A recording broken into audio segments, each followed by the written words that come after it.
Ito tayo mga pards sa may drop-off location ng pang-apat na booking natin. Natanggal lang ni tata yung tali, tinali kasi yung rep. Pwede naman rep dito mga pards, spice plant lang kasi itatali lang siya. Kasi iba kasing customer ayaw eh. Ayaw na nakikita nila na ganyan yung rep nila eh. Kaya ina-order nila yung mga 800 kg. Mga open yung likod, yung mga pick-up truck. Yun, pwede doon. Ang problema lang doon pag umuulan kasi medyo mahirap. Lalagyan na lang nila ng tabing na lona. Ganun ang ginagawa nila. Eh pag sa dito sa L300 safe, hindi mababasa. Bali, nakalimang booking tayo sa maghapon. At ang kinita natin ay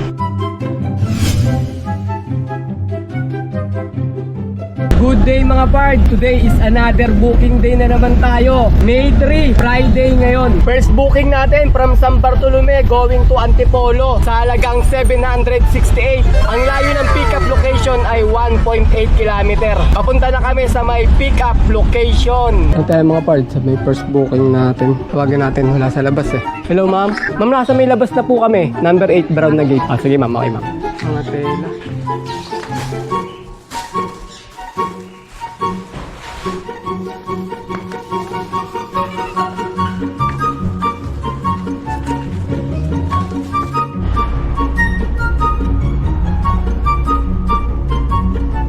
Diyan tayo mga pards sa may drop-off ng first booking natin. Sir, lalamove po sir. Si Sanimar po. Ay, dito. Dito pala. Atras ba sir? Atras dito? Hindi na. Okay na tayo. Ma'am, nasa may drop-off na kami ma'am. Binababa na po namin yung item. Sige po. EJ kasi ko na po. Ano po? Ito pong number niyo sir. Ay, hindi ma'am. I-text ko na lang po sa inyo yung number ko. Sige sir. Sige ma'am. Pati yung ano sir, yung parang initial. Ay, opo ma'am. Sige po. Sige po. Okay ba? Salamat ma'am. Diyan. May mga parts. Drop-off natin pa. Gcash. Through Gcash ang bayad niya. Nalandaw natin kasi wala si ma'am dito. Ito yung second booking natin. Marikina going to Manila sa halagang 569. Ang layo ng pickup location ay 3.6 km. Papunta na kami sa may pickup location. Ay mga parts, pick up tayo. Second booking natin. Then pick up natin mga tela-tela.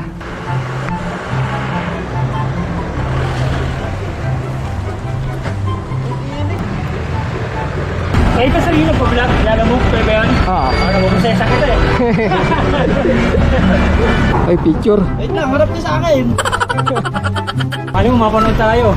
Oo, post ko to next week. Doon na rin bayad do sa may kabilang Kalos. Shoutout sa mga taga Kalos. Kalos page. Kalos PH. Sige, salamat.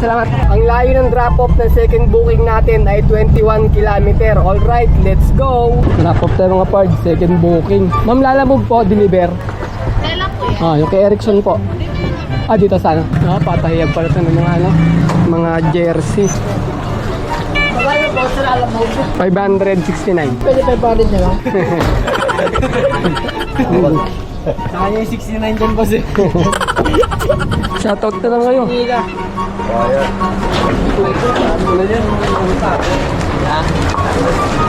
Third booking natin from Makati going to Dasmariñas sa halagang 1,262.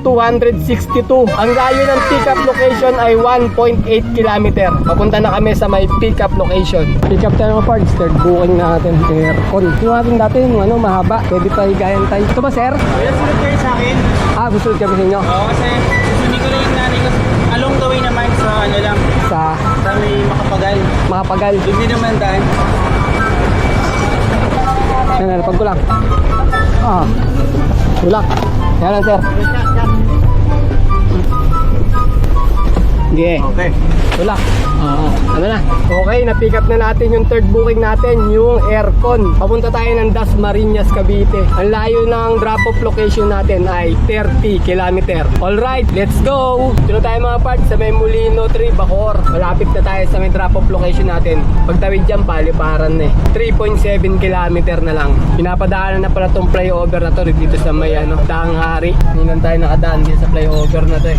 Napadaanan na kaso isang sasakyan lang Yan nakasarado yung kabilang daan. One way lang. Yung flyover ng ng Molino, tsaka ng Dasmariñas. Ewan ko anong tawag sa flyover na to. Ito yung crossing dyan, Tanghari yan one lane lang siya. Pag nandito ka na sa mga bandang gitna, one lane lang. Sa baba tayo dumadaan yan pag Drop off tayo mga parts. Third booking, aircon. Ano ba ba?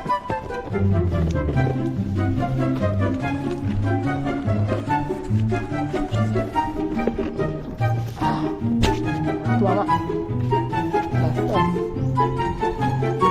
Pa, ayo pa.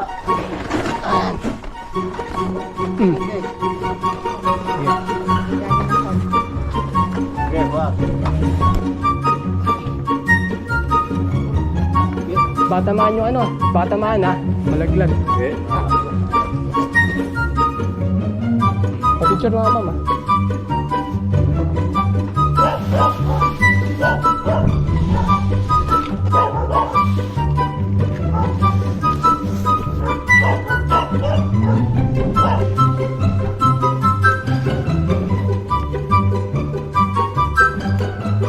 Ito. Sorry. Oh. Nakay ng Minsan, 4-5. Ito sir, bali may 1,262 tsaka yung 35. Okay na, salamat sir ha. Okay. Pangapat na booking natin from Bacoor going to Bacoor sa halagang 518. Ang layo ng pick-up location ay 800 meters lang. Punta na kami sa may pick-up location. Apat na booking na mga parts. Ayan, rep. Wala pa.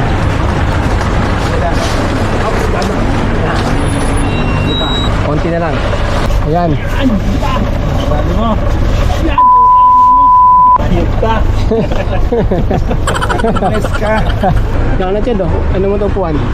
Diyan ka? Okay mga pards, na-pick up na natin yung rep. Ang layo ng drop-off location natin ay 1.8 km lang. Alright, papunta na tayo sa may drop-off location. Punta tayo mga pards sa may drop-off location ng pang-apat na booking natin. Natanggal lang ni tata yung tali. Tinali kasi yung rep. Pwede naman rep dito mga pards, by slant lang. Kasi itatali lang siya. Kasi iba kasing customer ayaw. Ayun ang nakikita nila na ganyan yung rep nila. Kaya ina-order nila yung mga 800 kg. Mga open yung likod, yung mga pick-up truck yun. Pwede doon. Ang problema lang doon pag umuulan kasi medyo mahirap. Lalagyan na lang nila ng tabing na lona. Ganun ang ginagawa nila. Eh pag dito sa L300 safe, hindi mababasa. Hindi na, Chid. Tayo ko. Sige. Ano, styro lang yan. Dahan-dahan. Sige, bababa ka ba? Okay nga pala. Magkaan lang yan eh. Yun, gaan sa team. Oh, buat. Oh, dyan, katabi ng rep. Dyan na naman, tatanggalin niyo pa yung karton eh. Okay na yan dyan. Picture ko lang, ma'am. Okay. Sa wakas mga parts, nakakuha tayo ng panlimang booking. Time check muna tayo, 7:16 PM. Mula na sa may Bacoor, bumaba tayo dito sa may sa may airport, Parañaque. From Parañaque going to Pasig sa halagang 750. Ang layo ng pick-up location ay 1.8 km. Papunta na kami sa may pick-up location. Ito mga parts, sa panglimang booking natin, bukado.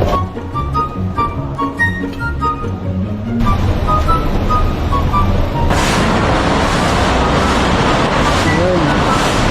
15, 22.